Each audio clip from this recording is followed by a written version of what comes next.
mpendwa, ninakusalimu katika jina la Yesu Kristo. Nataka kwa pamoja tuweze kujifunza siri kubwa nne ya kuepuka msongo. Unajua leo hii tunapambana na hali za maisha, changamoto za maisha. Kuna watu wanakutana na shida kazini, inawaletea misongo. Wengine wanapitia matatizo katika ndoa zao, inawaletea misongo. Wengine wanapitia shida mbalimbali, shida za kukosa mume alafu inamletea msongo, shida la kukosa mtoto alafu inamletea msongo. Na nataka ni kubariki kupitia fundisho hili ili utambue siri kubwa nne za kuweza kuepuka msongo. Siri ya kwanza, lazima uelewe ya kwamba huwezi kubeba mambo yote kwa ujumla. Huwezi kubeba mambo yote kwa ujumla, usiyaweke yote kichwani. Hiyo itakusaidia, maana hata Yesu Kristo alisema katika kitabu cha Mathayo 11:28 ya kwamba tumletee mizigo yetu mizito naye atatupumzisha. Kwa hivyo yako mengine ambayo huwezi kubeba, lazima uyaachie Yesu Kristo. Siri namba 2 ni kwamba tafuta muda wa kupumzika. Kuna wakati mambo yakiwa mengi, lazima uwe na nafasi ya pekee ya kupumzika. Uenjoy. Unaweza kutazama mazingira, unaweza kuchukua nafasi kidogo ya burudani, ukafuata nyimbo, ukafuata filamu nzuri za Kikristo na kadhalika.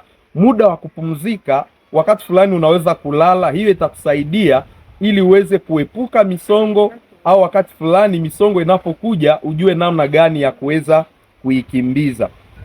Siri namba ya 3 ni kwamba linda mawazo yako.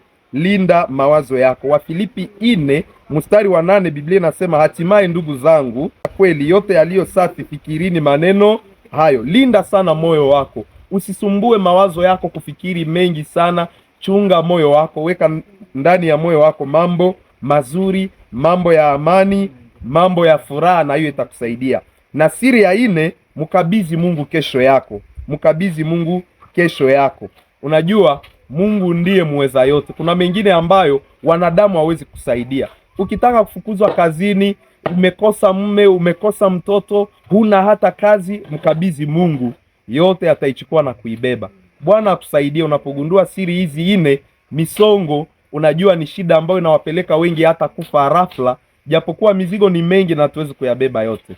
Bwana akuwezeshe. Mimi ni mchungaji Gratien Ndoole. Tukutane baadaye. Usisahau kulike, kushare video hii na kuweza kujiabone kwenye konti yetu. Bwana kubariki. Amina. Kweli yote yaliyo safi, fikirini maneno hayo. Linda sana moyo wako, usisumbue mawazo yako kufikiri mengi sana. Chunga moyo wako, weka ndani ya moyo wako mambo mazuri, mambo ya amani, mambo ya furaha, na hiyo itakusaidia. Na siri ya 4, mkabidhi Mungu kesho yako. Mkabidhi Mungu kesho yako. Unajua Mungu ndiye muweza yote. Kuna mengine ambayo wanadamu hawezi kusaidia.